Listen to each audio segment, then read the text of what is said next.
എടാ, നിങ്ങൾ പലർക്കും ഈ ഒറ്റയ്ക്ക് ഇരിക്കാൻ ഭയങ്കര ഇഷ്ടമില്ലാത്തവരായിരിക്കും. കാരണം ആ ടൈം നിങ്ങൾ വിചാരിക്കുക എന്നെ ആർക്കും വേണ്ട, എനിക്ക് ആരും ഇല്ല, ഈശ്വര അങ്ങനെ എങ്ങനെ എന്നൊക്കെ വിചാരിക്കും. ബട്ട് ഞാൻ മനസ്സിലാക്കിയെടുത്തോളം ആ ഒരു ടൈം നിങ്ങൾ നല്ല രീതിയിൽ യൂട്ടിലൈസ് ചെയ്യാൻ പറ്റുകയാണെങ്കിൽ എത്രയോ നല്ലതായിരിക്കും. മീൻസ് എല്ലാ വ്യക്തികൾക്കും നെഗറ്റീവ്സ് ഉണ്ട്, പോസിറ്റീവ് സൈഡും ഉണ്ട്. ഇപ്പോൾ നിങ്ങളുടെ നെഗറ്റീവ്സ് എന്ന് പറയുന്നത് നിങ്ങൾക്കാണ്. അതിപ്പം വേറൊരു വ്യക്തി വേറെ രീതിയിലായിരിക്കും വിചാരിച്ചിട്ടുണ്ട്. ബട്ട് എല്ലാവർക്കും നമ്മളെ നല്ലൊരു വ്യക്തി എന്ന രീതിയിലൊന്നും സ്വീകരിക്കത്തില്ല. കാരണം ഏറ്റവും കൂടുതൽ ആളുകൾ ഫോക്കസ് ചെയ്യുന്നത് നെഗറ്റീവ്സിലോട്ടാണ്. ഇപ്പോൾ എത്ര പോസിറ്റീവ് തിങ്ക് ചെയ്താലും എന്തെങ്കിലും ഒരു ചെറിയ നെഗറ്റീവ്സ് ഉണ്ടെങ്കിൽ അതിൽ ഫോക്കസ് ചെയ്യുന്നവരാണ് പലരും. സോ അങ്ങനെ ഗ്രൂപ്പിലിരിക്കുന്ന സമയത്ത് ഒരുപാട് സൗണ്ട്സ് ആയിരിക്കും, ഒരുപാട് നിങ്ങൾ ചിരിച്ചിട്ടുണ്ടാകും, ഒരുപാട് നിങ്ങൾക്ക് ഊക്കൽ കിട്ടിയിട്ടുണ്ടാകാം.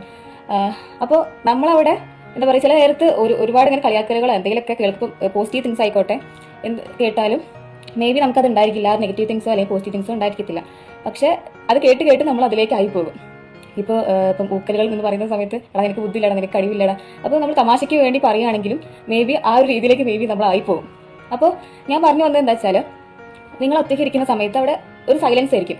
ആ ഒരു ടൈമിൽ നിങ്ങളിങ്ങനെ അയ്യോ എനിക്ക് ആരുമില്ല എന്ന് വിചാരിക്കുന്നതിന് പകരം ആ ടൈമിന് നല്ല രീതിയിൽ കാണുകയാണെങ്കിൽ ഒരു ഹീലിംഗ് തോന്നും. എന്നുവെച്ചാൽ അവിടെ ഒരു സൈലൻസ് ആണ്. അപ്പോൾ നിങ്ങൾക്ക് കുറേ കാര്യങ്ങൾ ചിന്തിക്കാൻ പറ്റും. നമ്മളിങ്ങനെ ആലോചിക്കും, ഞാനിപ്പോൾ ആരാണ്, ഞാനിപ്പോൾ എവിടെ എത്തി നിൽക്കുന്നു.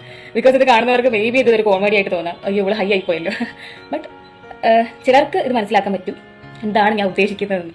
അപ്പോൾ ഒറ്റയ്ക്ക് ഇരിക്കുന്ന സമയത്ത് നമുക്ക് നമ്മളെ തന്നെ ഹീൽ ചെയ്യാൻ പറ്റുന്നുണ്ടെങ്കിൽ, ഒരുപാട് കാര്യങ്ങൾ വരുന്നുണ്ടെങ്കിലും അത് നമുക്ക് കൺട്രോൾ ചെയ്ത് അതിനെ ഹീൽ ചെയ്യാൻ പറ്റുന്നുണ്ടെങ്കിൽ ഏറ്റവും നല്ലൊരു കാര്യമായിരിക്കും അത്. പക്ഷേ എപ്പോഴും അതിന് ആരും ശ്രമിക്കാറില്ല.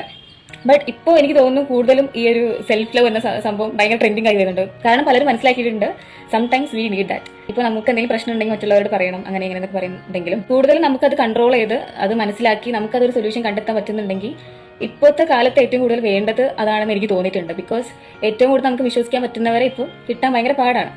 നിർബന്ധമായിട്ട് പറയേണ്ട കാര്യങ്ങളുണ്ടെങ്കിൽ എന്തായാലും പറയണം. ബട്ട് ഞാൻ പറഞ്ഞു വന്നത് വെറുതെ ഒരു ഇമോഷണലി ഫുൾ ആയിട്ട് ജീവിക്കാണ്ടിരിക്കുക. അപ്പോൾ ഫിനാൻഷ്യലി ഇൻഡിപെൻഡന്റ് ആവണം എന്ന് പറയുന്നതിന് മുന്നേ നിങ്ങൾ ഇമോഷണലി ഇൻഡിപെൻഡന്റ് ആവാൻ ശ്രമിക്കണം. ഈ എലോണും ലോൺലിനെസ്സും തമ്മിൽ വ്യത്യാസമുണ്ട്. ഇപ്പോൾ എലോൺ എന്ന് പറയുന്ന സമയത്ത് നമ്മളവിടെ നമ്മളൊപ്പം ആണ്. ബട്ട് ലോൺലിനെസ് എന്ന് പറയുന്ന സമയത്ത് നമ്മൾ അതൊരു സിമ്പതി അല്ലെങ്കിൽ നമ്മളെ തന്നെ ഒരു അയ്യോ പാവ ഒറ്റയ്ക്കായി പോയല്ലോ ഉള്ള രീതി നമ്മൾ കാണുന്നതാണ് ലോൺലിനെസ്. സോ കൂടെയുള്ളവരൊന്നും ഇല്ല, എല്ലാവരും പോയി എന്ന് വിചാരിച്ചിട്ട് കരഞ്ഞിരിക്കുകയാണെങ്കിൽ നിങ്ങൾ വെറുതെ ടൈം വേസ്റ്റ് ചെയ്യുക. നിങ്ങൾ നിങ്ങളെ അങ്ങ് സ്നേഹിക്കാൻ പഠിക്കുക, അത്രയേ ഉള്ളൂ. നീ സൂപ്പറാണ്.